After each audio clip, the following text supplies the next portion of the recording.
আজকে মৌলানা হাবিবুর রহমান মেসবাহ ও নাইমা ভাবিকে নিয়ে কথা বলতে হচ্ছে। আমি চেয়েছিলাম একজন আলেম হিসেবে আরেকজন আলেমের দোষ ত্রুটিগুলোকে গোপন রাখব, কিন্তু মৌলানা হাবিবুর রহমান মেসবাহ সাহেব যখন তার স্ত্রী নাইমা ভাবিকে নিয়ে নিজেই এক দীর্ঘ স্ট্যাটাস দিয়েছেন, তখন সে বিষয়ে কিছু কথা না বললেই নয়। কারণ সাধারণ লোকজন যখন একজন আলেমকে কেন্দ্র করে পুরো আলেম সমাজকে দোষারোপ করতে শুরু করে, তখন সেই বিষয়ে কথা বলা আলেম সমাজের উপর আবশ্যক হয়ে পড়ে। প্রিয় দর্শক, আমরা জানি যে মৌলানা হাবিবুর রহমান মেসবাহ এর দ্বিতীয় স্ত্রী হল নাইমা ভাবি। এই নাইমা ভাবি হাফেজ খলিলুর রহমানের প্রথম স্ত্রী ছিলেন। এমনকি তার ঘরে দুজন সন্তান রয়েছে। আমরা বিভিন্ন গণমাধ্যমে ওই সন্তানদের হাহাকার দেখেছি। এমনকি হাফেজ খলিলুর রহমানের দুঃখ ভারাক্রান্ত হৃদয়ের বক্তব্যগুলো শুনেছি। আসলে মৌলানা হাবিবুর রহমান মেসবাহ হাফিজাহুল্লাহ এর টাকা পয়সা আর সচ্ছলতার ব্যাপারে কোনো সন্দেহ নেই। এই হিসেবে তিনি যে কাউকেই বিবাহ করতে পারেন। কিন্তু তিনি যখন হাফেজ খলিলুর রহমানের চলমান সংসার থেকে উঠে আসা একজন স্ত্রীকে আংটির লোভ বা টাকা পয়সার লোভ অথবা বিদেশে সফর করিয়ে আনার লোভ দেখিয়ে নিজের বিবাহের দিকে আকৃষ্ট করলেন, তখন যে কোনো চরিত্রহীন মহিলাই টাকা পয়সার লোভে পড়ে যে কোনো বক্তা বা টাকা পয়সাধারী কোনো ব্যক্তির প্রেমে এবং পরকীয়ায় জড়িয়ে পড়াটাই স্বাভাবিক। প্রিয় দর্শক, এই নাইমা ভাবি যখন দুই সন্তানকে হাফেজ খলিলুর রহমান এর কাছে ফেলে রেখে চলে এসেছেন, তখন কি তাদের হৃদয়ের হাহাকার আপনি শুনেছেন? আসুন একটু শুনে আসি। আম্মু, তুই আয়ো, তুই কোথায়? আয়ো, তোমাদেরকে দেখতে মন চায়। আয়ো।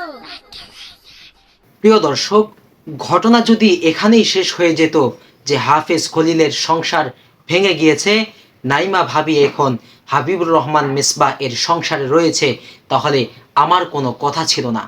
কিন্তু এতদিন পরে এসে যখন সেই নাইমা ভাবিকে নিয়ে স্বয়ং মুখ খুলেছেন তার স্বামী হাবিবুর রহমান মেসবাহ, মৌলানা হাবিবুর রহমান মেসবাহ এর ভাষ্য অনুযায়ী সেই নাইমা ভাবি যখন তার সংসারে এসেছে, আসার পর থেকে নাকি মৌলানা হাবিবুর রহমান মেসবাহ এর নামে চক্রান্ত শুরু করে দিয়েছে। মৌলানা হাবিবুর রহমান মেসবাহ এর বক্তব্য অনুযায়ী নাইমা ভাবির নাকি কোনো একটা চক্রের সাথে হাত রয়েছে, আর সেই চক্রের মাধ্যমে নাকি মৌলানা হাবিবুর রহমান মেসবাহকে ব্ল্যাকমেইল করা হচ্ছে।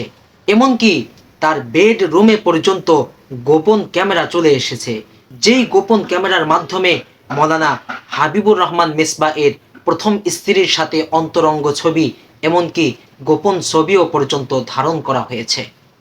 আমার কথা হলো, যেই নাইমা ভাবি মৌলানা হাবিবুর রহমান মেসবাহকে নিয়ে ষড়যন্ত্র এবং চক্রান্ত করতে পারে, এবং এটা যদি সত্যিই হয়ে থাকে, তাহলে মৌলানা হাবিবুর রহমান মেসবাহ কেন এই চরিত্রহীন মেয়েকে অন্যের সংসার থেকে বাংলা ভাষায় ভাগিয়ে এনে বিয়ে করতে গেলেন?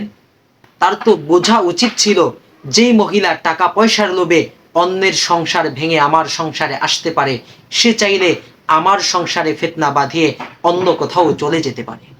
প্রিয় দর্শক, মৌলানা হাবিবুর রহমান মেসবাহ হাফিজাহুল্লাহ এর সামর্থ্য থাকলে সে চাইলে একজন বিধবা অথবা ডিভোর্সি মহিলাকে বিবাহ করতে পারতেন।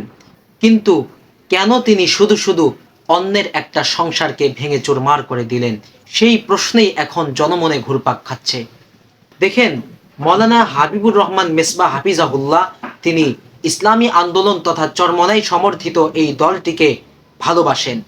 এ থেকে অনেক আওয়াম সাধারণ তাকে চরমনাইয়ের বক্তা হিসেবেও চিনে থাকে। এজন্য অনেক সাধারণ মানুষজনও তার এহেন নির্বুদ্ধিতামূলক কাজগুলোকে সেই ইসলামী আন্দোলনের উপর চাপিয়ে দেওয়ার চেষ্টা করে। এটা একটি রাজনৈতিক ষড়যন্ত্র। কিন্তু খবরদার বলে দিতে চাই, কারো কারণে যখন দলের বদনাম হবে, তখন সেই দলের অন্যান্য সদস্যরা যেন সেই অন্যায়কারীর পক্ষে সাফাই না গায়। তো আমি যেটা বোঝাতে চেয়েছি, অন্যায়কারীর অন্যায়কে স্বীকার করতে হবে, সে যে দলেরই হোক।